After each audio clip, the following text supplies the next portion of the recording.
हो जाए, तेरी गोली मेरी होली से डर के दंग हो जाए। चौथी पंक्ति में दोनों हाथ ऊपर लहराने चाहिए। तेरी गोली मेरी होली से डर के दंग हो जाए, तेरे गुस्से की पिचकारी पिचक कर भंग हो जाए।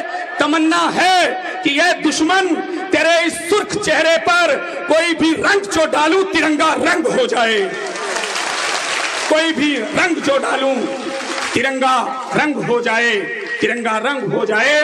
आइए, उनका किरदार न होता, मोहब्बत में जहर की बूंद का किरदार न होता, अगर कोई विभीषण सा यहाँ मक्कार न होता, वो सरहदों पे मेरे फौजियों की जान न जाती, अगर भारत के अपनों में कोई गद्दार न होता, अगर भारत के अपनों में कोई गद्दार न होता तो इन गद्दारों से बच के चलना। इसलिए नहीं कि ये आपके हाथ में है, इसलिए कि इस तिरंगे के लिए न जाने अनगिनत कितने लोगों ने अपनी कुर्बानियां दे दी हैं कि बड़ी इज्जत से लहरेगा, बड़े सम्मान से फहरेगा। चौथी पंक्ति तिरंगे आपके हाथ में है। अभिभावकों से निवेदन करूंगा कि वे तालियां बजाएंगे और बच्चे तिरंगा लहराएंगे। बड़ी इज्जत से लहरेगा, बड़े सम्मान से फहरेगा, मेरे दुश्मन के सीने पे भी ये ईमान से फहरेगा।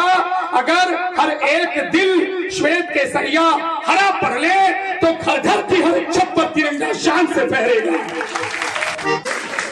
किया उस समय एक ऐसी गोलियां बनती थी, ऐसे बारूद होते थे जिन्हें मुंह से छील करके प्रयोग करना पड़ता था। उसमें गाय की चर्बी रहती थी, सूअर की चर्बी रहती थी, लेकिन हमारे हिंदुस्तानियों ने, हमारे भारतीयों ने उसी 1857 के संग्राम में उनके आगे सीना तान करके कह दिया कि हम ऐसी बारूदों का प्रयोग नहीं करेंगे। अंततः उन्होंने मरना स्वीकार किया। तब उन्हें 8 अप्रैल 1857 को फांसी के फंदे पर चढ़ा दिया गया। फिर धीरे धीरे झांसी से रानी लक्ष्मीबाई ने कुर्बानी दी, बिहार से कुंवर सिंह ने बलिदान दिया, मध्य प्रदेश से रानी अवंतीबाई ने दिया, फिर अगर देखते चले इलाहाबाद से लियाकत अली ने दिया, लखनऊ से बेगम हजरत महल ने दिया, दिल्ली से बहादुर शाह जफर ने दिया, कानपुर से तात्या टोपे ने दिया। बलिदान देते हुए चिंगारी बनती गई। 1915 में जब गांधी जी भारत वापस लौट कर आए दक्षिण अफ्रीका से, उन्होंने देखा कि यहाँ अंग्रेजों के किस तरीके से सुलूक हो रहे हैं, कैसे लाठियों से वार किया जा रहा है, कैसे जरा जरा सी बात पे गोलियों से खून दिया जा रहा है। हम और आप देश का वो इतिहास 13 अप्रैल 1919 का कभी नहीं भूल सकते, जब हमारे मासूम से भाई, मासूम सी बहनें उस जलियांवाला बाग में ऐसे बैठकर सभा कर रहे थे। वो जनरल डायर अगर आपके सामने आज आ जाए तो मुझे लगता है कि आप उसके गाल पे अनगिनत चप्पलों से वार कर देंगे। मासूम बैठे हुए लोगों पर उन्होंने गोलियों से अंधाधुंध गोलियां चलवाई, न जाने कितने लोगों की मौत हो गई। फिर भी हम नहीं रुके, हमने वो मौतें कुर्बानियां दे दी, उन शहीदों की कुर्बानियां दे दी। फिर हम 1920 में उठ खड़े हुए, हमने अंग्रेजों के खिलाफ असहयोग आंदोलन चलाया। फिर हमारा 1922 में असहयोग आंदोलन बंद हो गया। फिर हम नहीं रुके, फिर हम बढ़ते गए। फिर हमने 1930 में सभी ने अवज्ञा आंदोलन चलाया और नमक कानून तोड़कर अंग्रेजों को तमाचा मारने का काम किया। फिर ये आंदोलन असफल हुआ। फिर हम नहीं रुके, फिर हम 1942 में जाग गए। फिर हमने भारत छोड़ो अंग्रेजों से कहा, भारत छोड़ो, या तो करो या तो मरो। एक एक हिंदुस्तानी को गांधी जी ने कसम दी, अगर जोश में खून है, शरीर में खून है, या तो कुछ कर जाओ या तो देश के लिए मर जाओ। फिर हम नहीं रुके, फिर हमने माउंटबेटन को तमाचा लगाकर कहा कि एक योजना बना डालो। फिर योजना बनी माउंटबेटन योजना की। फिर भारत के 2 टुकड़े होने को हुए। 14 अगस्त को पाकिस्तान जैसा हमारा बच्चा बन गया और उसका बाप 1947, 15 अगस्त 1947 को पाकिस्तान का बाप हिंदुस्तान सबकी नजर में आ गया। हम वहां भी नहीं रुके। फिर 1948 में पाकिस्तान से युद्ध हुआ, फिर हम नहीं रुके। फिर चीन से युद्ध हुआ, फिर पाकिस्तान से युद्ध हुआ। फिर 1999 में कारगिल की लड़ाई हमने लड़ी और आज आते आते 2023 का भारत का मानचित्र ऐसा हो चुका है कि जब भारत का प्रधानमंत्री, एक टिप्पणी करने चल रहा हूं, मेरे महनीय अभिभावक बैठे हैं, आप सब भी इस टिप्पणी में शामिल होइएगा कि करते करते 1947 से आज 2023 में पहुंचे तो आज भारत की स्थिति ये हो गई राजनीतिक विचारधारा अपनी तरफ है, लेकिन एक सत्य सबके सामने है कि जब पिछले इतिहासों में, पिछले काल में भारत का प्रधानमंत्री जब अमेरिका जाता था तो अमेरिका का राष्ट्रपति आगे चलता था, भारत का प्रधानमंत्री पीछे चलता था। लेकिन समय बदला, वक्त बदला, किरदार बदला, तिरंगे की महक वही रही, लेकिन जोश जुनून बदलते हुए आज यह स्थिति हो गई कि जब भारत का प्रधानमंत्री, अगली बात पे तालियां लहराइएगा, भारत का प्रधानमंत्री अब जब अमेरिका जाता है तो भारत का प्रधानमंत्री आगे चलता है, अमेरिका का राष्ट्रपति पीछे चलता है। यह हमारे हिंदुस्तान की ताकत हो चुकी है। पिछले कई महीनों से रूस और यूक्रेन का युद्ध होने को अभी भी चल रहा है, लेकिन फिर गर्व कीजिएगा, आपके हाथों में ये तिरंगा है, हमारे कुछ अभिभावकों के हाथों में भी तिरंगा है। सारे अध्यापक इस बात में शामिल हो जाएं।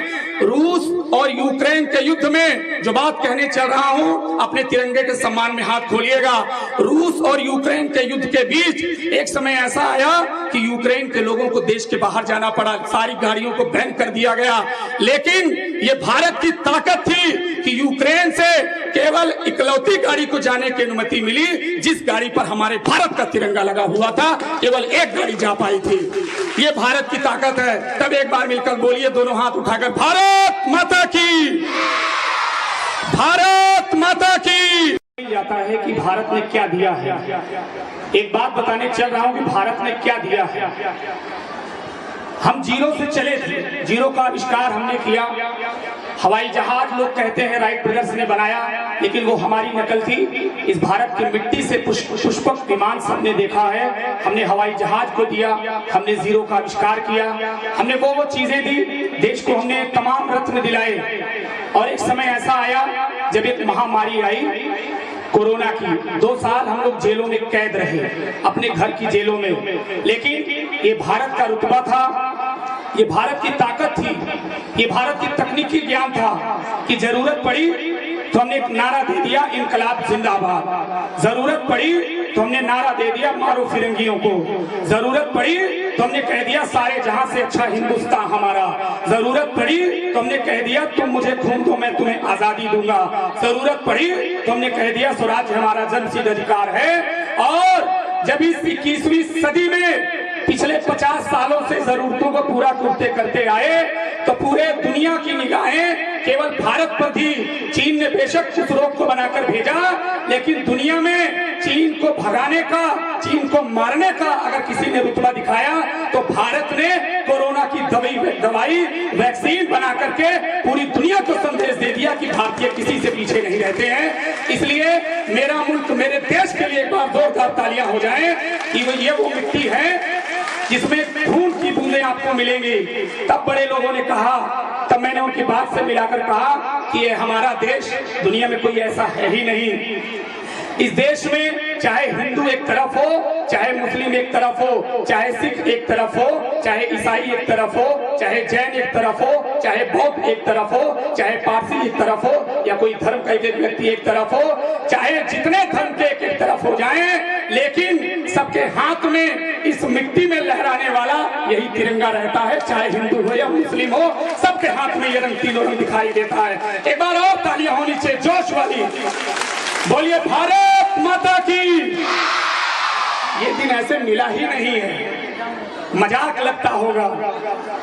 हमारे बीच में महिलाएं हैं, पुरुष अभिभावक हैं, हमारे अध्यापक हैं, बच्चे हैं। हम लोग क्या करते हैं, टेलीविजन थोड़ा सा देख लिया, गीत गा लिया, भजन गा लिया, कविताएं पढ़ दी, चले गए। ये आजादी का सूचक नहीं है। आजादी का सूचक है कि जहां चलते चलते राह में कोई अंधा मिल जाए तो उसको हाथ पकड़ करके सड़क पार करा देंगे, ये आजादी का सूचक है। कोई हमारे सामने वृद्ध मिल जाए तो उसका हाथ पकड़ करके उसको उसके घर तक पहुंचा देंगे। कोई प्यासा मिल जाए तो उसको एक गिलास पानी पिला करके उसकी प्यास मिटा देंगे। कोई भूखा मिल जाए तो उसे थोड़े से अनाज के दाने दे करके उसकी भूख को मिटा देंगे। ये आजादी के छोटे छोटे काम हैं कि हम आजादी को महसूस कर सकते हैं। आइए इसी आजादी के तराने हम सबके बीच में हमें मनाने का सौभाग्य मिला है। 1947 से चलते चलते 2023 की ओर है, लेकिन ये जोश कम नहीं होना चाहिए। ये जोश उनके लिए बनाकर चलिए जिन्होंने 1857 से चलते चलते 1920 तक पहुंचे, 1930 तक चलते करते 1942 के भारत छोड़ो आंदोलन के बाद हमें 15 अगस्त 1947 को चमकता हुआ सूरज दिखाया। तो ये जोश ऐसे नहीं आएगा। एक बार और जोरदार तालियां बजाइए, एक बार उछल करके भारत माता के लिए। एक बार पुनः मैं अपने आए हुए सभी अभिभावकों का, माताओं बहनों, चाचा दादा, सभी अभिभावकों का यमुना प्रसाद यादव उच्चतर माध्यमिक विद्यालय YPY higher secondary school Varma Nagar की ओर से बहुत बहुत स्वागत, अभिनंदन, खैर मकदम करता हूं। हमारे बीच में विद्यालय के अग्रज भूमिका निभाने वाले आदरणीय रूपनाथ जी मौजूद हैं और इस विद्यालय के प्रबंधक श्री यमुना प्रसाद यादव जी और तमाम ऐसे लोग जो हमारे विद्यालय के साथ कदम से कदम मिलाकर चलते हैं। मैंने प्रारंभ में ये बात आपको बताई थी, मैं पुनः बताना चाहूंगा। लोगों ने पूछा कि आपके यहाँ कोई मुख्य अतिथि नहीं है। मैंने कहा हमारे मुख्य अतिथि हमारे वो अभिभावक हैं जो दिन रात कदम से कदम मिलाकर हमारे साथ चलते हैं। इनसे बड़ा कोई मुख्य अतिथि नहीं हो सकता। एक बार सारे अभिभावकों के लिए जोरदार तालियां बजाकर उनका स्वागत कीजिए। ये देश सोने की चिड़िया से लेकर आज 2023 के रंग में ढल चुका है। राजनीति अपनी तरफ, लेकिन देश की महक, देश की सौंधी महक आज पूरी दुनिया में फैल रही है। दुनिया में कोई देश ही नहीं कि जिसे माँ कहा जाए, दुनिया में कोई देश ही नहीं कि जिसके 4 नाम हो, दुनिया में कोई देश ही नहीं कि जिसे अंग्रेजी में कुछ कहा जाए या हिंदी में कुछ कहा जाए। अमेरिका को अमेरिका कहा जाता है, चीन को चीन कहा जाता है, इंग्लैंड को इंग्लैंड या ब्रिटेन कहा जाता है, इराक को इराक कहा जाता है, सऊदी अरब को सऊदी अरब कहा जाता है, जापान को जापान कहा जाता है, श्रीलंका को श्रीलंका कहा जाता है। लेकिन दुनिया में इकलौता ऐसा देश है जिसे आर्यावर्त, सिंधी, हिंदुस्तान, भारत और इंडिया कहते हुए साथ साथ भारत को हम लोग सौंधी माटी और माँ का दर्जा देते हैं। इसलिए माँ के लिए भारत को लिए तालियां बजाइएगा। लोगों ने कहा कि शायद अमेरिका ने इतनी उन्नति कर ली है कि आपको अमेरिका अच्छा लगता है। किसी ने कहा चीन के पास इतनी आबादी होते हुए भी रोगाणु बनाने की क्षमता है, कोरोना बनाने की क्षमता है, चीन से बड़ा कोई नहीं।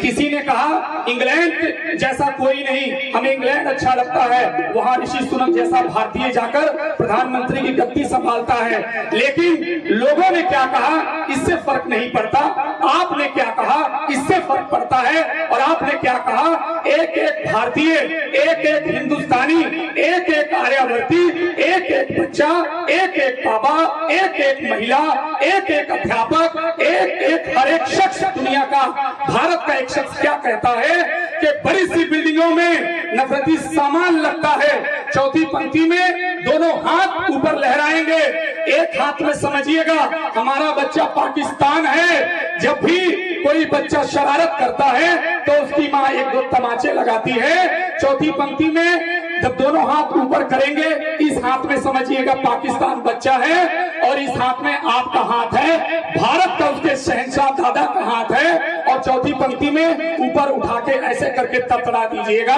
कि बड़ी सी बिल्डिंगों में नफरती सामान लगता है, मगर मिट्टी का अपना प्यार का मकान लगता है। ना अच्छा चीन अमेरिका, ना पाकिस्तान लगता है, सभी देशों से सुंदर अपना हिंदुस्तान लगता है। बस ये जोश, ये जुनून, ये रगों में बहता हुआ लहू यूं ही काम करता रहे, देश के लिए कुछ होता रहे, तब हमारा वतन, हमारा देश, हमारा हिंदुस्तान, हमारा आर्यावर्त यूं ही आबाद रहेगा।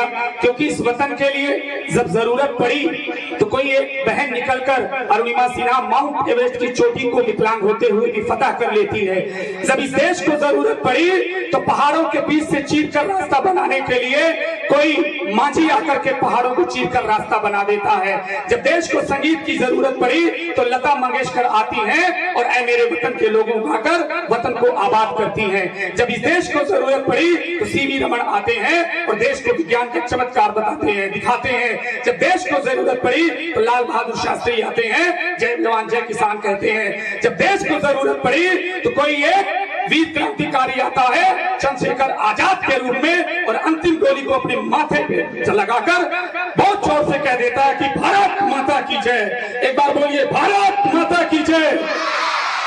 ऐसे ऐसे शहीद हमारे बीच में रहे हैं, चाहे वो चंद्रशेखर आजाद हो, मंगल पांडे हो, रानी लक्ष्मीबाई हो, कुंवर सिंह हो, लियाकत अली हो, अशफाक उल्लाह खान हो, राम प्रसाद बिस्मिल हो, लाहिड़ी हो, या तमाम गांधी जी, नेहरू जी, भगत सिंह और अंबेडकर जी, मोतीलाल नेहरू, सरोजनी नायडू, इतने नाम हैं गिनाने लगूं तो शायद फेहरिस्त कम पड़ जाएगी। लेकिन आइए इस वतन को, इस देश को यूं ही खुशहाल देखते हुए मैं एक ऐसे बच्चे को बुलाना चाहता हूं जो बहुत ही प्यारा मीठा भाषण और एक सुंदर कविता आपके बीच में लेके आने वाला है, जो हमारे देश के महनीय कवि रहे हैं डॉक्टर हरिओम पवार जी। उनकी चंद पंक्तियां वो लेकर आपके बीच में आएगा। और इस देश के जितने भी सैनिक हैं, चाहे वो माइनस तापमान हो या दोपहरी की धूप हो, सब में एक बराबर वो खड़ा होकर हमारे लिए अपनी जान देता है। तब मुझे एक बात याद आती है कि मैं दिल की अनगिनत सी दिल लगी कुर्बान करता हूँ। एक एक भारतीय अपने शहीदों के लिए, अपने फौजियों के लिए क्या कहता होगा। और मैं इसके बाद अंकित तिवारी को आवाज देना चाहूंगा कि मैं दिल की अनगिनत सी दिल लगी कुर्बान करता हूँ। चौथी पंक्ति में एक एक शहीद के लिए अपना हाथ खोलिएगा, आपकी तालियों का प्यार उनकी माओं के आंसुओं तक चला जाएगा। मैं दिल की अनगिनत सी दिल लगी कुर्बान करता हूँ, मैं दिल की अनगिनत सी दिल लगी कुर्बान करता हूँ, मैं अंतिम सांस तक हर बंदगी कुर्बान करता हूँ, मैं दिल की अनगिनत सी दिल लगी कुर्बान करता हूँ, मैं अंतिम सांस तक हर बंदगी कुर्बान करता हूँ। और बर्फ की चोटियों में खो चुके अपने शहीदों पे मैं अपनी जिंदगी कुर्बान करता हूँ, मैं अपनी जिंदगी कुर्बान। हर घर में एक एक बच्चा जरूर होना चाहिए जो देश के लिए एक एक बूंद तक अपनी रखता हो। एक कहावत है, घर का भेदी लंका ढाए। अंकित ने एक बात, मेरे प्रिय शिष्य ने बहुत अच्छी बात कही, हमें पहाड़ियों से कोई डर नहीं है। अगर किसी की चूड़ी टूट जाती है तो अपने घर के भेदियों के कारण, अगर किसी की मांग का सिंदूर अपने पति का इंतजार करता है, सरहद से लौट कर आए लेकिन वो लौट कर नहीं आता और सिंदूर में खून की बूंदें चली आती हैं, तो वो हमारे घर के भेदी के द्वारा चली आती हैं। अगर कोई माँ चूल्हे में रोटी बना रही हो और वो इंतजार कर रही हो कि सरहद से मेरा बेटा लौट कर आएगा तो मैं उसे अपने हाथों से 2 निवाले खिलाऊंगी, लेकिन वो बेटा लौट कर नहीं आ पाता क्योंकि घर के भेदियों से खतरा है। पुलवामा का हमला हुआ, घर के भेदियों से हुआ। पठानकोट का हमला हुआ, घर के भेदियों से हुआ। गांव में अगर किसी घर में चोरी होती है तो लोग यही कहते हैं किसी बाहरी का कर्तव्य नहीं है, किसी अगल बगल के किसी भेदी ने ही उसे बताया होगा कि किस अलमारी के किस कोने में किस जगह पर पैसा रखा था। सेम ये भारत एक घर है, भारत की सरहद पे कौन सा सैनिक कहां पर लगा हुआ है ये हमारे आपके अपने कुछ गद्दार नेता ही बता डालते हैं। और चुनावों के समय ऐसी गतिविधियां होती हैं। तब एक बात, अंकित की बात को 4 पंक्तियों में आप तक रखता हूं और अगले गीत के लिए मैं अहम धुरिया और पीयूष यादव को आवाज देना चाहूंगा। वो देश में ईशान पे सबके, लेकिन इस बात के साथ कि घर का भेदी लंका ढाए, यूं ही टुकड़ों में लाशें नहीं आती, यूं ही माएं आंसुएं नहीं बहाती, कोई भाभी यूं ही अपना सिंदूर नहीं पूछती, या कोई बहन हाथ में राखियां लेकर कलाई का इंतजार नहीं करती।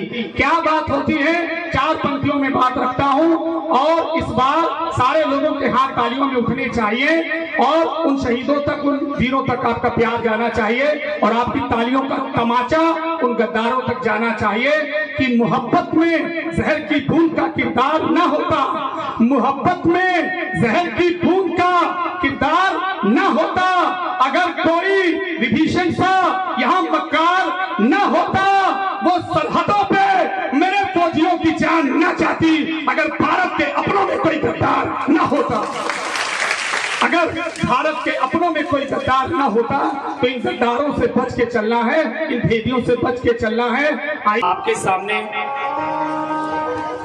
हारमोनियम के साथ देश का एक आगामी बड़ा गायक संगीतकार प्रदीप गुप्ता जी विराजमान हैं। तबले की धुन पर विभांशु द्विवेदी जी विद्यमान हैं और बैंजो की धुन पर प्रेम कुमार जी विद्यमान हैं। मैं चाहता हूं कि इतने अच्छे मनमोहक संगीत के लिए एक बार इनके लिए जोरदार तालियां होनी चाहिए। बहुत ही अच्छा संगीत आप हमारे साथ लेकर चल रहे हैं। जब देश की बात हो तो देश के साथ साथ देश के हालातों पर भी बात होनी चाहिए। न किसी राजनीतिक पार्टी की बात हो, न किसी सियासत की बात हो, लेकिन देश के हालातों की जब बात हो, जब तिरंगा हाथों में हो और जब मणिपुर में किसी की इज्जत सरेआम लुट रही हो तो ये तिरंगा शायद झुक जाता है। तब एक बात कहनी पड़ती है और बड़ी जिम्मेदारी से एक बात यहाँ पर रखना चाहता हूँ कि ये बच्चे आने वाली पीढ़ियों में बड़े होकर कोई डॉक्टर, कोई इंजीनियर, कोई आईएएस, कोई पीसीएस या कोई सियासत में बड़े रुतबे का नेता बन जाएगा। घरों में महिलाएं विद्यमान हैं, वो अपने बेटे को अक्सर अच्छी शिक्षा देती हैं, लेकिन कुछ ऐसे भी लोग चले आते हैं जिन्हें कोई फर्क नहीं पड़ता। सरेआम हरियाणा लूट उठे, मणिपुर लूट उठे, तब देश की आंखें नीचे हो जाती हैं। तब कहना पड़ता है कि मेरे भारत के ये हालात, आज भारत के ये हालात, ये किसी एक सरकार के लिए नहीं, जितनी भी सरकारें आती हैं चली जाती हैं, 5 साल आपके आगे कटोरा लेकर वोट की भीख मांगने के लिए आपके सामने नजर आएंगे। फिर 5 साल तक आपके सामने कोई नहीं आएगा। फिर 5 साल बीतने पे आपके घर घर एक एक आदमी जरूर दिखाई दे जाएगा कि हमें वोट जरूर दीजिएगा, लेकिन हालातों की बात करने वाला कोई नहीं मिलेगा।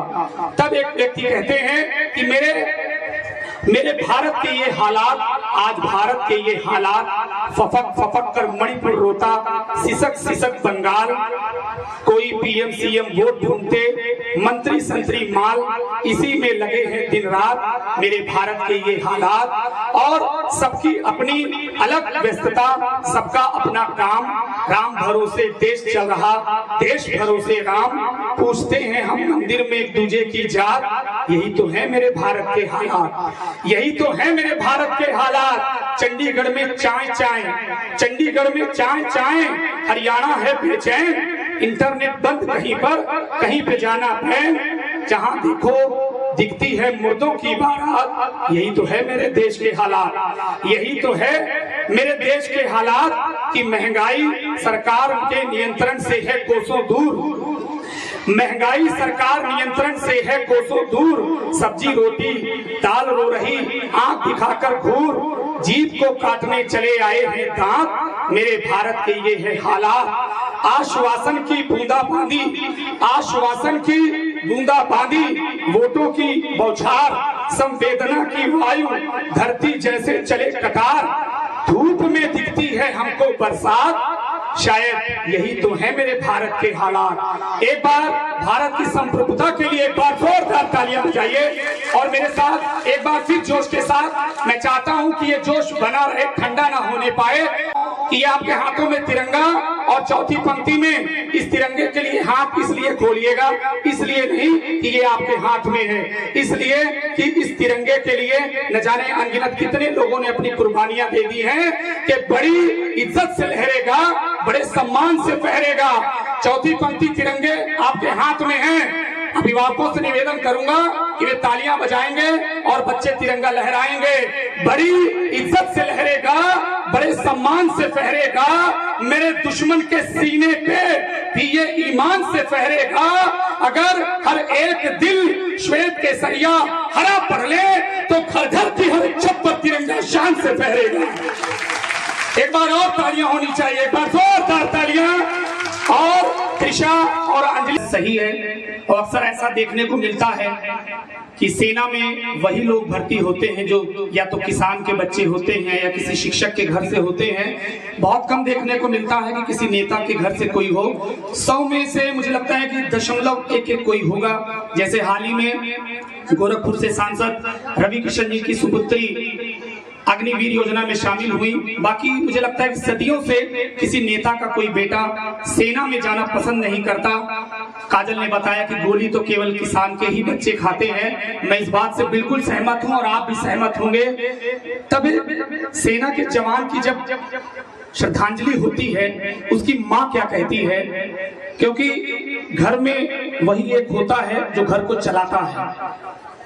उसकी माँ क्या कहती है, उसकी बहन क्या कहती होगी, उसका भाई क्या कहता होगा, या वो सेना का जवान जो शहीद हुआ होगा उसकी आत्मा स्वर्ग लोक से क्या कहती होगी। मैं कवि कुमार मनोज की एक पंक्तियां मुझे याद आ गई, उस बात से बताना चाहता हूँ। बहुत ही मार्मिक बात है कि अक्सर शहीद की माँ क्या कहती होगी या शहीद की आत्मा।